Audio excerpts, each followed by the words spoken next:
Ils font l'actu et ils sont sur un GFM, l'invité du jour. Élections législatives. Il est 8h45 tout pile. Merci d'être avec nous. Non, c'est pas un problème vous n'avez pas un problème au niveau de votre montre, mais on a bien deux invités en ce début de semaine, aujourd'hui, demain, pour parler des législatives évidemment, avec notre deuxième invité ce matin, Laurence Vansenbroek. Bonjour. Bonjour. Merci d'être avec nous. Candidate MoDem sur la deuxième circonscription de l'Allier. Vous avez 54 ans. Vous faites toujours partie de la police nationale, ancienne députée évidemment entre 2017 et 2022. La première question que j'ai envie de vous poser, c'est pourquoi repartir tout simplement? Alors pourquoi repartir? Parce que en 2022, il me restait encore des choses à finir que j'ai initiées et que j'aimerais bien voir se finaliser, notamment dans le domaine de la sécurité, de la santé, des transports, l'éducation, aussi le logement. Donc voilà, donc une envie de finir en fait ce qui a été commencé lors de ce premier mandat. Durant ce court laps de temps 2022-2024, du coup, vous avez gardé un œil attentif, j'imagine bien sûr sur la situation nationale et puis locale également. Alors j'ai gardé un œil d'autant plus attentif que je suis donc effectivement dans la police nationale, mais je suis aussi rédactrice de synthèse de loi pour la police nationale, ce qui me permet en fait d'avoir toujours un pied à l'Assemblée et au Sénat avec les rapporteurs avec qui je suis en contact régulier. Alors vous étiez candidate donc à votre réélection en 2022, vous aviez obtenu 17% des voix, il vous manquait 800 voix en gros pour atteindre le second tour. Ça s'est digéré, ça a été une surprise ou globalement Alors ce qui a été la surprise, ça a été la dissidence en fait d'un autre candidat de la majorité présidentielle qui avait fait environ 3000 voix de souvenirs. Voilà, et donc ne serait-ce qu'avec la moitié de ses voix, j'aurais atteint en fait le second tour et bon cette fois-ci il a fait preuve de loyauté envers la majorité présidentielle, donc a décidé de ne pas se présenter. Voilà, donc vous serez la candidate de la majorité présidentielle. Vous avez rejoint le MoDem entre-temps également. Justement, on entre dans un contexte où la majorité présidentielle est un petit peu en difficulté et un petit peu mise en balance sur le plan national. Vous estimez que dans le bilan, il y a quand même pas mal de choses positives là?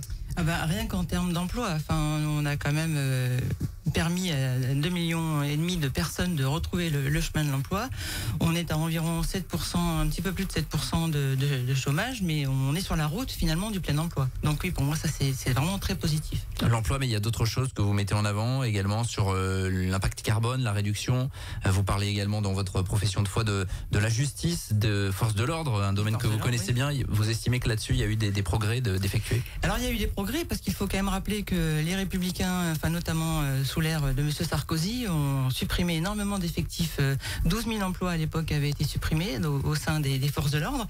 Et justement, on s'est employé avec cette majorité présidentielle donc à créer 7 000 postes qui ont été pourvus. Et moi, de mon côté, j'ai fait partie donc pendant le premier mandat d'une commission spéciale qui était en charge d'évaluer les besoins des forces de sécurité, police, gendarmerie et les pompiers. Et donc, grâce à cette commission, on a pu obtenir en fait des véhicules neufs donc pour les forces de l'ordre, des véhicules adaptés à leur mission, et puis aussi des différentes choses techniques comme les drones par exemple pour les manifestations, des choses comme ça. Ça c'est pour les aspects positifs du bilan de la majorité présidentielle. Vous estimez quand même qu'il y a évidemment des choses à changer? Le président de la République lui-même s'est remis en question là récemment en disant qu'il fallait que... Il est clair qu'en fait je voudrais aussi rappeler aux personnes qui nous écoutent que lors de son premier mandat, Emmanuel Macron avait un programme qu'il a quasiment finalisé à 95%, ce qui est quand même plutôt rare pour un candidat et ensuite un président. Mais en fait, oui, tout n'a pas été fait et il reste encore beaucoup à faire. Mais rappelons aussi que nous avons eu à faire face à la crise de la Covid, aux gilets jaunes, à la guerre en Ukraine et que tout ça a eu un impact dommageable sur notre économie. Et c'est ça, vous estimez, qui pèse aussi sur le moral des Français et que certains aient envie de tourner la page finalement et envie d'autre chose? Envie d'autre chose. Alors envie d'autre chose. Moi, ce qui me fait peur, c'est que c'est justement cette envie de durcir en fait le paysage politique avec l'arrivée de peut-être le Rassemblement national donc au gouvernement. Mais après, je pense que même le Rassemblement national en a un petit peu peur aussi de s'approcher du pouvoir, puisqu'ils commencent déjà à reculer sur leur point de programme, sur la baisse de la TVA, par exemple, sur la réforme des retraites. Ils étaient vent debout la réforme des retraites. Au final, Monsieur Bardella lui-même revient dessus. dessus. Donc c'est bien que leur programme leur fait peur et peut-être même que le pouvoir leur fait peur. Cette arrivée possible au pouvoir du Rassemblement national, ça a joué aussi dans votre décision de candidature de dire non, il faut faire quelque chose? Alors cette candidature-là, mais enfin je veux dire ce groupe d'extrême droite là, oui, me fait peur. L'extrême gauche aussi n'aime pas ce terme, mais il me semble que depuis que la NPA a rejoint effectivement la NUPES, maintenant il s'agit également d'un groupe extrême. Et ça, on ne peut pas. Enfin, moi, je ne veux pas l'imaginer pour mon pays. Et c'est une des raisons aussi pour laquelle, voilà, j'invite les électeurs à reporter leur voix sur une candidature du centre modérée qui pourra toujours apporter le soutien donc au gouvernement qui sera en place. Venons-en au sujet phare, évidemment, sur la circonscription, qui sont pas forcément différents de ce qui se passe ailleurs en France. L'accès aux soins, évidemment, on doit beaucoup vous en parler. Qu'est-ce qu'il faut faire aujourd'hui? Alors, il n'y a pas de solution miracle, on le sait. Qu'est-ce qu'il reste à faire? Qu'est-ce que vous aviez potentiellement engagé également dans le mandat précédent aujourd'hui sur cette question-là?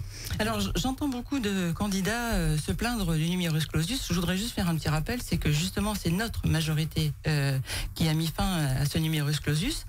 Lors de la dernière campagne des législatives, j'avais justement proposé qu'on puisse apporter une aide aux universités qui vont donc pouvoir recruter, mais dont les murs ne peuvent pas se pousser, de s'adosser justement sur des structures comme les écoles d'infirmières, par exemple, pour permettre aux étudiants en médecine de se former sur les territoires. Et je pense que cette idée n'était pas mauvaise, puisqu'elle a été reprise par le maire de Montluçon.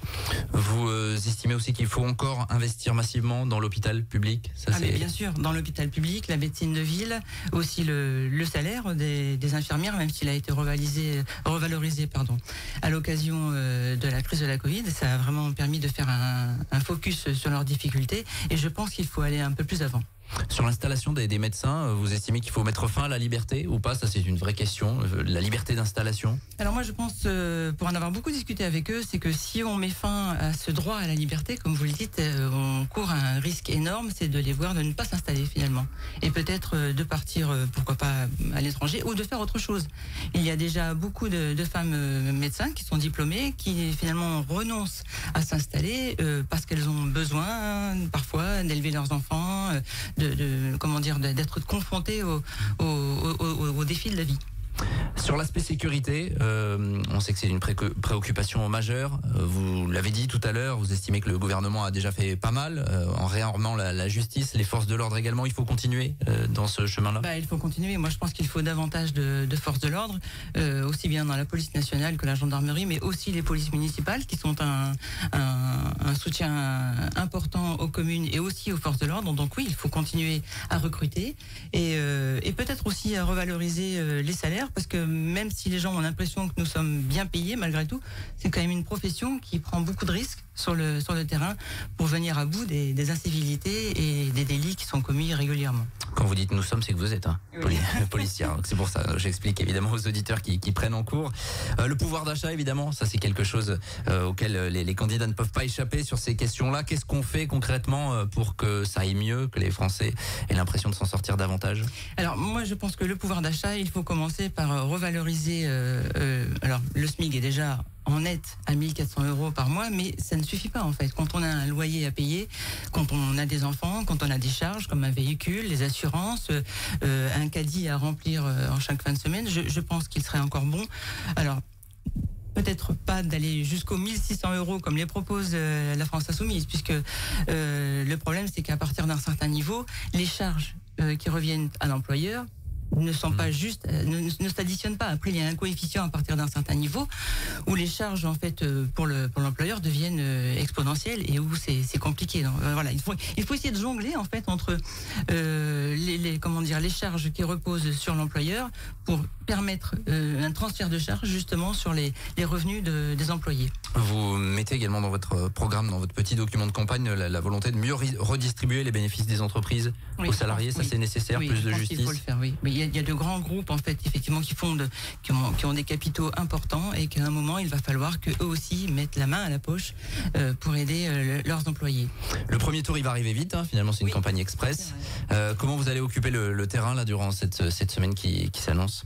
Eh bien en fait voilà, j'ai fait le choix cette fois-ci de ne pas faire de réunion publique parce que comme je le répète, en fait, elles sont chronophages. Mais surtout, je l'avais constaté aussi pour moi, mais aussi pour d'autres groupes politiques lors des dernières législatives, elles ne concentrent finalement que des personnes qui vous sont acquises.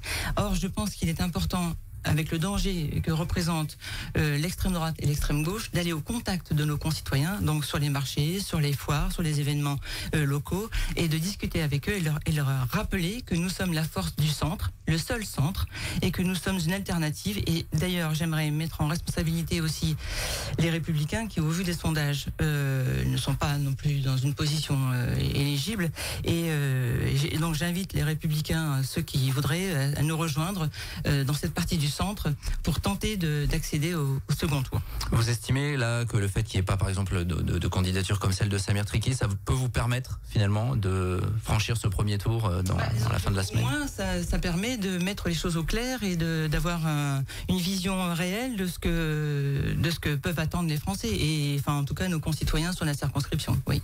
Laurence Vansenbroek, merci d'être passée à notre micro ce matin. Candidate Modem, on le rappelle, sur cette deuxième circonscription de l'Allier. On continuera évidemment demain avec encore 2 rendez-vous, 7h45, 8h45, à recevoir les candidats sur cette antenne. 7h, 8h, bah oui, c'est l'habitude. 8h56 sur RJFM, on revient dans quelques minutes. L'actu de chez vous, c'est aussi sur l'application gratuite RJFM.